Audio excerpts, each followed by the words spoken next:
Muito bem, nós estamos aqui com o Marcelo Pereira da Costa, do escritório Pereira da Costa e tal, que tem uma experiência muito grande, né, nessa área, sobretudo a área previdenciária, que é fundamental para todos nós. Somos jovens hoje, mas um dia chegaremos lá aquilo que é a questão em contato direto e a necessidade de termos essa consciência de que um dia nós vamos precisar da previdência social. Então tem que saber como é que as coisas acontecem e já projetar a sua vida para quando você for precisar, como eu precisei há 10 anos quando eu me aposentei. Marcelo, obrigado pela tua presença aqui. Eu que agradeço. Parabéns pelo trabalho que vocês realizam aqui, porque realmente está dando muito resultado, né? E é importante, tu traz um conteúdo importante, as pessoas reagem e admiram. É ótimo trazer informação para as pessoas conhecerem seus direitos, buscarem seus direitos, e isso é um desenvolvimento social. Perfeitamente. Então, parabéns a vocês aí. Bom, vamos falar hoje sobre o teu assunto aqui, sobre o limbo previdenciário trabalhista. O que é isso? Então, Silvio, eu venho aqui normalmente, eu falo sobre os direitos dos segurados e é riquíssimo e atuamos bastante no escritório para defender os direitos das pessoas físicas. Mas temos também atuação na defesa dos direitos das pessoas jurídicas.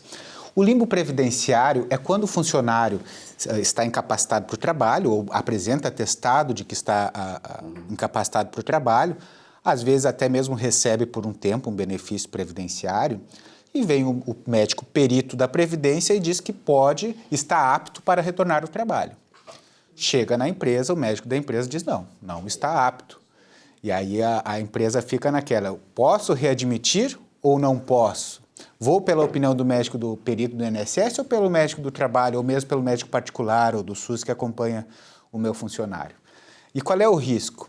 Depois esse funcionário diz que não está apto, entra no judiciário e realmente se reconhece que aquela alta é indevida, ele deve receber o benefício, ele vai lá e recebe todos os atrasados.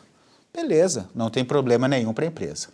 A questão é, quando o empregado se apresenta, o perito do INSS diz que está apto, o médico da empresa diz que não está apto, o trabalhador ingressa no judiciário e o judiciário diz que não, que realmente ele estava apto, que ele não tem incapacidade, ele pode trabalhar.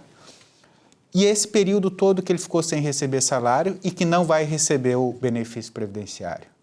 O entendimento atual, protetivo do trabalhador, até porque a legislação trabalhista tem o cunho de ser protetivo, o fundamento dela existir é proteger o trabalhador, vai lá e diz que a empresa é responsável por aquele período. E o empresário tem que pagar aquele período todo ali que o funcionário não trabalhou. Este é o limbo previdenciário, esta é a complicação que se aplica às empresas. Como lidar com este limbo previdenciário? O que as empresas podem fazer? A gente nunca pode anular riscos. Os riscos, principalmente na área empresarial, eles existem. Mas como amenizar esses riscos? Como fazer com que, de uma maneira racional, de uma maneira calculada, se torne o menor possível esse risco. Esse manejo de como agir nessas situações, ele é muito caso a caso. Depende do tamanho da empresa, número de funcionários, o risco de acidentes. A gente sabe que riscos, por exemplo, na área de construção civil, o risco é alto, porque realmente acontecem muitos acidentes. Numa área de prestação de serviços, vamos usar o exemplo do escritório de advocacia, o risco é baixo. São riscos ergonômicos da pessoa desenvolver LERs, então ali a gente consegue manejar. Então, para cada empresa, tem uma forma de lidar. Tá? Nós temos assim, eu vou trazer algumas possibilidades, porque a intenção hoje é falar para os empresários. Claro. Né? Então, o que o empresário pode fazer? Bom, ele pode, quando vem um empregado, que a Previdência diz que está apto, mas que o médico da empresa discorda, falar com o médico da empresa sobre readaptar este funcionário. Então, ele vai ser readmitido com restrições. Não pode fazer isso, não pode levantar tal peso, não pode fazer atividades repetitivas desta forma. O médico da empresa vai dar um atestado de saúde ocupacional, de readmissão, com restrições. A empresa realoca esse funcionário e ele trabalha, vai receber os salários. Se o INSS, se ele ingressar com alguma ação e a Justiça Federal mandar o INSS pagar esse período, tranquilo. Ele teve lá, vai ter uma diferença eventualmente para receber, enfim, não tem risco para o empregador. Isso serve para empresas que têm múltiplas atividades no seu desenvolvimento. Né? Tem atividades de meio e de fim que envolvem uma grande gleba de funções. Agora, tem empresários que têm uma empresa, olha, não tem como, doutor, A minha empresa, 90% das pessoas exercem essa atividade de cunho braçal e esse funcionário não tem como readaptar porque ele não tem qualificação para ir para uma atividade administrativa. Então, essa opção não vai caber para ele. Cabe para alguns e não cabe para outros. Por isso que eu digo que é muito caso a caso. Perfeito. Bom, nós estamos lidando com 3 polos. Assim, o INSS, né, que vai pagar o recurso previdenciário, o cara é segurado do INSS, o trabalhador e, para outra ponta, o empregador. Né? Eu te pergunto o seguinte, sem entrar em juízo de valor, sem fazer julgamento nenhum, mas os médicos do INSS, naturalmente, eles tendem a puxar mais para o Instituto, né, para evitar que ele fique pagando sem a contrapartida do trabalhador. Né? O empregado, ele quer naturalmente, muitos deles, a maioria certamente, quer, quando ele não se sente bem para voltar a trabalhar, continuar sendo vinculado ao INSS, continuar, quer dizer, nessa situação de dependência do INSS sem trabalhar. E o empregador fica nessa situação, quer dizer, como tu diz, né? O médico da empresa diz que ele não está apto, o médico da Previdência diz que está apto.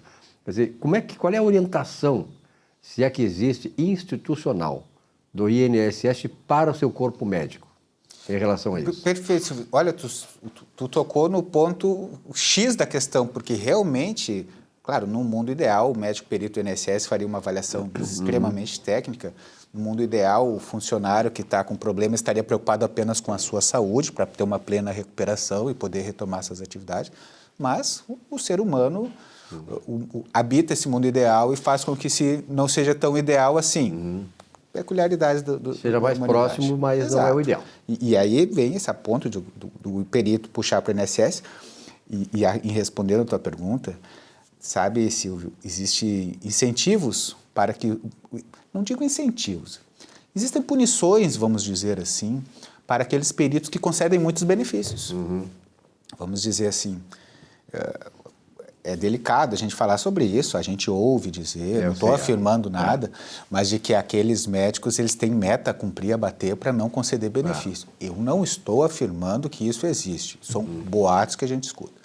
E isso lá... São coisas, é que eu digo assim, Marcelo, desculpa te interromper, mas na verdade é o seguinte, nós vivemos ainda num país que se diz democrático. Eu acho que essas questões a gente tem que trazer à tona porque dizem respeito exatamente às questões das pessoas, né, da sociedade, e são fundamentais, e elas precisam ser discutidas, debatidas, não é como o STF aí que não quer que a gente tenha qualquer opinião contrária. Então, com relação aos médicos do INSS, eu tive experiência na família, então sei muito bem que pode até existir essa coisa. Agora, o médico, naturalmente, ele tem a sua questão da código de ética médica, que ele tem que cumprir e tal, e a gente sabe, e os médicos que estão nos assistindo do INSS sabem que nós temos aqui a responsabilidade pelo que nós dissemos. Então, o médico, naturalmente, nós acreditamos que o médico vá se pautar pelo seu código de ética médica, de um lado, né? Que isso ali é da formação dele, é da ética e da moralidade dele, com relação à atividade que ele desempenha como médico. Mas, naturalmente, existem essas coisas, essas questões nós não podemos negar que existem influências, né, de todas as partes, puxando para um lado e para o outro, e é da natureza humana isso. É da natureza humana. E para isso existe o Poder Judiciário, onde vão se elevando o grau de técnica, vai se elevando a impessoalidade nos julgamentos, e por isso que o INSS é o maior réu do país, e é por isso que no judiciário nós conseguimos reverter tantas decisões equivocadas, por conta desse jogo de interesses. Mas a gente também não pode só trazer o problema para o empresário. Daqui a pouco o empresário pensa, não quero mais nem ser empresário, vou fechar minha empresa. Não, calma. Existem soluções e é para isso que nós estamos aqui. Claro. Da onde se parte? Bom, qual é a primeira opção? Antes que aconteça o limbo, é o empresário criar na sua empresa, e quanto maior a empresa, mais importante isto, é criar um protocolo de como lidar com essas situações de incapacidade. Isso é aproximar o médico, o advogado, o empresário e o RH. Tá? O médico, o empresário e o RH. Se a gente pega as partes, todas essas aqui, quem fala pela empresa, artigo 932 do Código Civil, todo funcionário que fala pela empresa fala com a responsabilidade da empresa. Então, tem que se criar um protocolo, uma cultura de como lidar com esses problemas. Isso envolve conscientizar os empregados, os funcionários, de que deve buscar o médico da empresa para ter o afastamento. Por quê? Porque existe uma hierarquia do próprio Conselho Federal de Medicina que diz A primeira opinião válida, mais poderosa, que tem mais valor, é do perito. Depois, o médico da empresa ou do trabalho, ou mesmo contratado pela empresa para atuar. Depois, o médico do SUS e depois o médico particular. E isso é lei. Isso eu não estou falando de ética profissional. Todos nós nos impomos, o juiz tem a corregedoria, o presidente tem impeachment, o médico tem essa hierarquia, não é uma invasão ética. Disciplina social, né? Exato. Então, aproximar o advogado do médico da empresa, do RH, faz com que o advogado, por exemplo, oriente o médico que vai dar o atestado. Olha, primeiro oriente o empregado. Ao invés de pegar só o laudo do teu médico, procura também o médico da empresa. O médico da empresa vai dar um atestado ocupacional dando o diagnóstico, o prognóstico, que é a expectativa de evolução daquele caso, mas, além disso, vai colocar o histórico profissional, as atividades, as funções nas quais aquele trabalhador está envolvido e as implicações que o exercício profissional pode ter no seu problema de saúde. Então, a gente, aproximando o advogado do médico, a gente consegue passar para o médico a importância disso, e isso vai dar um documento sólido para apresentar para o médico perito do INSS. Porque os médicos conversam, ainda mais em cidades grandes, em grandes polos de populacionais, eles não conversam no olho a olho, eles conversam por papel. Se não está ali no papel, não vai chegar na outra ponta. Não está nos autos, ponta. como se diz. Exato, né? que não está nos autos, não vai estar ali. E depois, aí a gente criando essa cultura de conscientização das pessoas, de orientação dos médicos, de orientação do RH, a gente vai ter um modus operandi, uma forma de agir daquela empresa com aquelas situações. Isso vai evitar até mesmo, no futuro, eventualmente, alguma alegação na Justiça do Trabalho de tratamento discriminatório. Ah, me tratou dessa forma, mas o outro funcionário tratou daquela outra forma. Um ficou em casa sem trabalhar e recebendo, o outro foi readaptado, o outro ficou na salinha de vidro, não fazia nada, chamado ócio forçado, que também gera dano moral. Né? A gente, às vezes, chega para um empresário e diz assim, olha, tu deixar uma pessoa em ócio forçado pode gerar dano moral, porque o trabalho é um direito da pessoa. O trabalho dignifica o ser humano.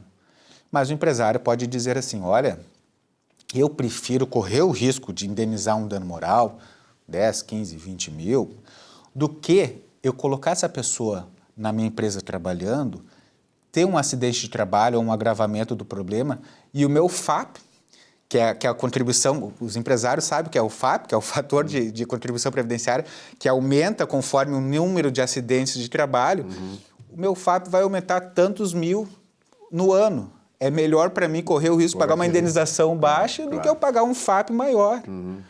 Então, é caso a caso, existe como lidar com isso, e como lidar com isso é criar um protocolo, uma cultura dentro da empresa, onde o empresário vai estar sabendo os riscos que está correndo, até onde vão esses riscos, e, de acordo com o negócio dele, criar o protocolo, aí com auxílio, sim, do advogado especializado nisso, conversando com o médico, conversando com a RH e com os trabalhadores. Com isso, a gente consegue amenizar esses riscos. Eu acho que está muito bem esclarecido. Parabéns, Marcelo. Qualquer coisa, sabe que tem que... Assim, nós sugerimos aqui o seguinte, né? Qualquer problema que é complexo, a gente não tem condições por exemplo, se eu sou economista, sou jornalista, nessa área alguma coisa eu entendo.